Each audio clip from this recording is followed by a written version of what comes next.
Sinong susunod?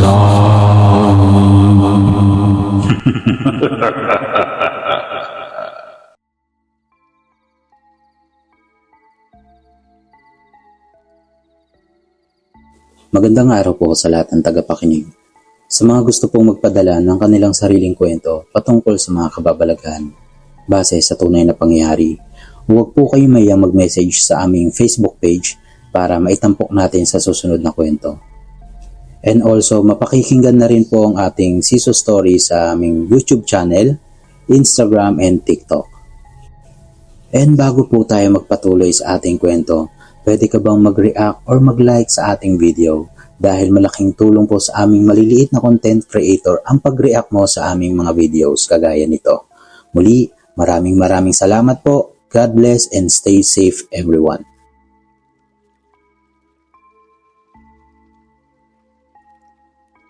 Magandang araw po sa lahat ng tagapakinig. Si Ana ay 26 na taong gulang, isang OFW na 5 taon nang nagtatrabaho bilang kasambahay sa Middle East. Tahimik siyang babae, masipag at bihira magsalita kung hindi kailangan. Ang amo niya, si Mr. Karim, ay mabait at tapat sa kanya. Ngunit may isang bagay na matagal nang ikinukwento ng mga kasambahay noon na hindi niya pinaniniwalaan. Ang lumang ancestral house ng pamilya ni Karim sa liblib na lugar sa disyerto, malapit sa isang matandang oasis. Buwan ng Disyembre noon, sabi ni Karim, kailangan nilang pumunta ng pamilya niya sa kanilang ancestral house para sa malaking pagtitipon. Kasama ang mga kapatid, tiyahin, tiyuhin, at mga pamangkin. Masaya raw ito, puno ng pagkain at mga kantahan.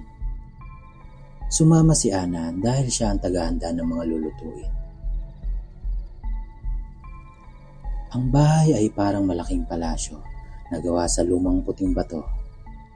Sa labas, may mga punong tuyot na halos mga kalansay na lang na kahoy. Pagpasok ni Ana, ramdam niya ang malamig na hangin kahit nasa gitna ito ng disyerto. Ang mga dingding ay may mga lumang litrato, mga itim at puti. May mga larawan ng mga ninuno ni Karim na nakasuot ng kakaibang kasuotan. Habang naglalakad sa mahabang pasilyo, may napansin siyang isang pintuan na laging nakasara. May mga lumang ukit at may kandado na bakal na kalawangin. Sabi ng isang kapwa katulong, "Huwag kang lalapit dyan, Ana. Bawal buksan yan." Hindi na siya nagtanong pa. Ngunit hindi niya maiwasang mapatingin paminsan-minsan sa pinto. Kinagabihan, nagsimula na ang pagtitipon. Maingay sa ibaba. May mga nagtatawanan at may mga bata. Si Ana ay nagluluto sa kusina. Pero habang nag-iisa siya ron, narinig niya ang marahang kaluskos sa likod ng pinto. Akala niya ay pusa, pero walang alagang hayop doon. Muli niyang binaliwala. Habang nag-iiwan ng sibuyas, may malamig na hangin na biglang umaplos sa kanyang batok. Napaigtad siya at napalingon. Ngunit walang tao. Pero sa bandang bintana, may refleksyon siyang nakita. Parang babaeng nakaputi, mahaba ang damit. Nakatayo sa likod niya, nakatingin. Diyos ko! Sigaw niya. Napatalon siya at napasandal sa cabinet. Ngunit, paglingon niya muli, wala na ito.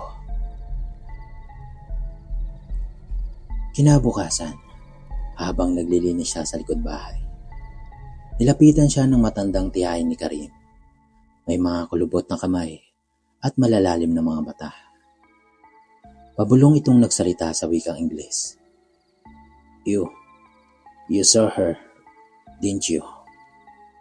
Napalunok si Ana. Who is she, ma'am? Sagot niya. She was once part of this family. A bride. Left at the altar.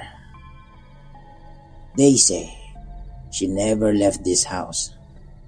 She died in that black room, upstairs. Nanlamig si Ana sa mga narinig niya. But why? Why show herself? Tanong niya. Maybe she wants you to open the door. Sabi ng tiyahin bago ito tumalikod at naglakad palayo na parang walang nangyari. Kinagabihan muli habang natutulog sa maliit na silid para sa mga kasambahay. Kinising si Ana ng tunog ng mga yabag sa pasilyo. Mabagal, mabigat. Dumadaan sa bawat pinto. Pagkatapos ay may marahang pagkatok. Sinong tao? Mahina niyang tanong. Nanginginig ang boses. Walang sumagot. Binuksan niya ng kaunti ang pinto. Pero walang tao. Ngunit sa dulo ng pasilyo, kitang-kita niya ang babaeng may mahabang buhok, nakatalikod, at tila lumulutang ang mga paa. Dahan-dahan itong lumingon, at nakita niya ang mukhang puno ng dugo at luha. Ang mga matay puti, walang itim. Napatra si Ana, napaupo sa sahig, at natapunan ng lampara ang sarili niya. Mabilis siyang bumangon at sinara ang pinto, nanginginig at napatakip ng kumot. Sumapit ang umaga. Sinabi niya kay Karim ang lahat. Sir, please, there's something in this house. A woman. I can't stay here anymore. Pero ngumiti lang si Karim. Ana, many of our helpers say the same thing. But that room is forbidden. My great-grandmother died there in a tragic way. That's why we keep it locked. Nagdesisyon si Ana na aalis na lang siya kinabukasan. Ngunit, bago sumapit ang gabi, habang naguhugas siya ng plato, may narinig siyang mahinang bulong mula sa itaas.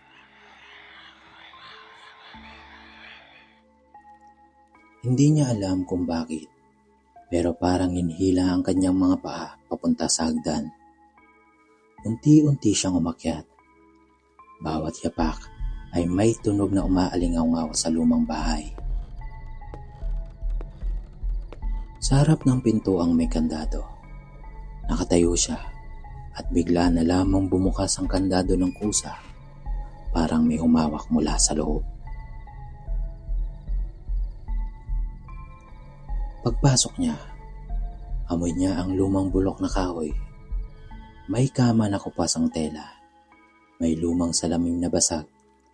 At sa gitna, may puting belo na nakasampay sa upuan. Bigla niyang narinig ang mga iyak ng babae. Malapit na malapit sa kanyang tenga.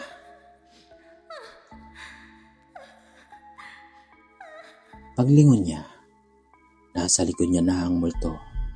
Nakayuko, umiiyak ng dugo at mabilis na lumapit sa kanya.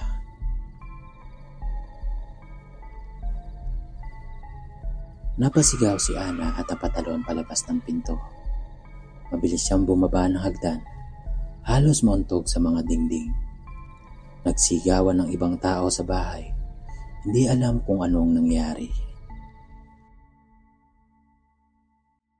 Kinabukasan, dinala si Ana sa bayan para pakalmahin.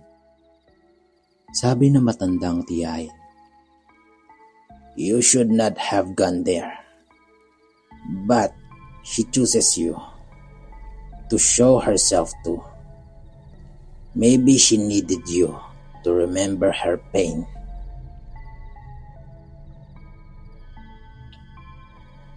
Umalis na si Ana kinabukasan at bumalik sa syudad. Dala ang pangakong hindi na babalik sa bahay na iyon. Ngunit, gabi-gabi, sa kanyang pagtulog sa apartment ng mga kasambahay, ay naririnig pa rin siyang mga bulong. At sa bawat pagdilat niya, sa gilid ng kanyang kama, may nakatayo na namang babae, nakaputi, basang-basa ng dugo, habang nakatingin